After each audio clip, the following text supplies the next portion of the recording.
mga sangkap na kailangan natin ng 1 tablespoon ng mantika. So, paiinitin muna natin yung ating mantika bago isahog natin o igisa yung ating mga sangkap. Kailangan din natin ng 3 piraso ng bawang. Didikdikin lang natin ito, tapos hiwain natin ito ng pinong-pino.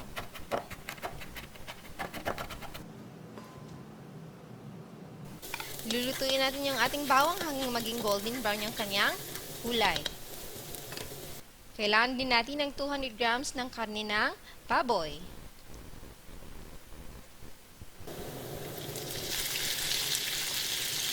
Dagdag natin siya sa ating ginisang bawang. Tapos, igigisa natin siya guys hanggang mag-iba yung kanyang kulay or maging pale na siya. Kagaya nito.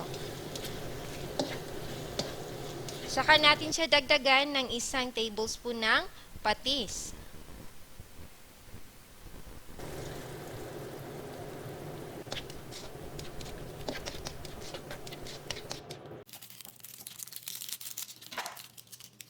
Magdadagdag din tayo ng 1 sibuyas. Babalatan natin ito, tapos hihiwain natin.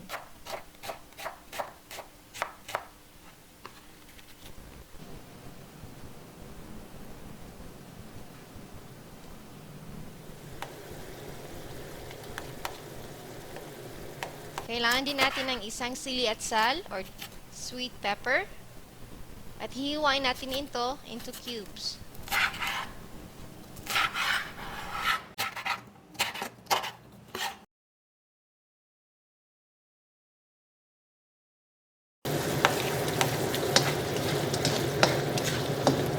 Mangangailangan din tayo ng 2 piraso ng patatas at babalatan lang natin ito.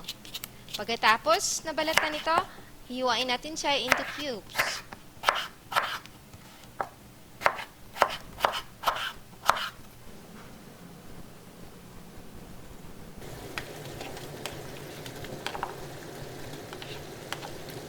So, isalin natin yung ating hiniwang patatas sa ating ginisa.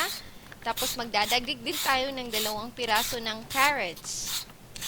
Babalatin din natin ito. At pagkatapos ay hihiwain natin into cubes.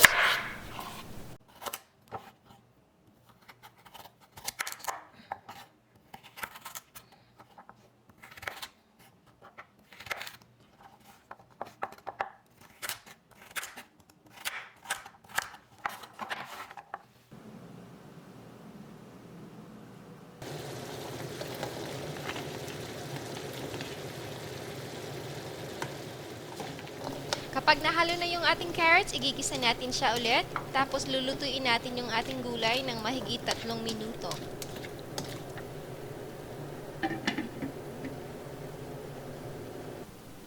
Tapos, kailangan din natin ng 2½ cup ng tubig. So, dadagdag natin yung ating tubig sa ating ginisa at hahayaan lang natin itong kumulo.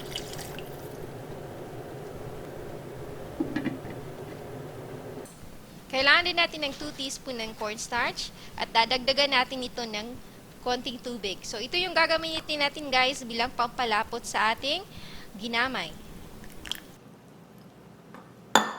Tapos, mix natin mabuti yung ating cornstarch at tubig.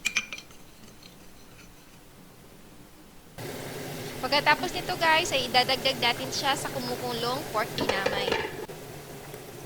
Tapos, mix natin siya at pakukuluin natin siya ulit.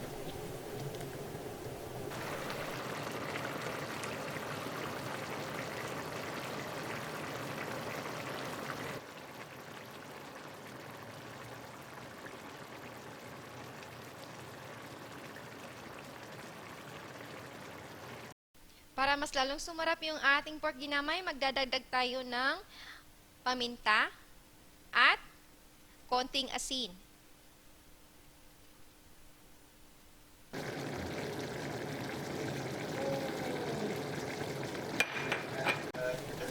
So, sa nakikita nyo, naging malapot na yung ating pork ginamay. At saka pwede na natin siyang i-serve.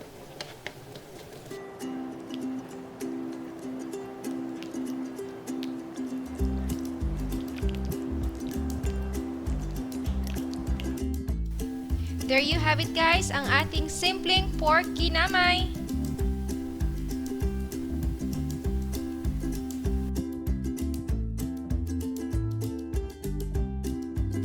Para updated ka sa mga bagong videos every week, huwag kalimutang mag-subscribe sa aking channel, kusinera.ph, at i-like at i-share ang video na to.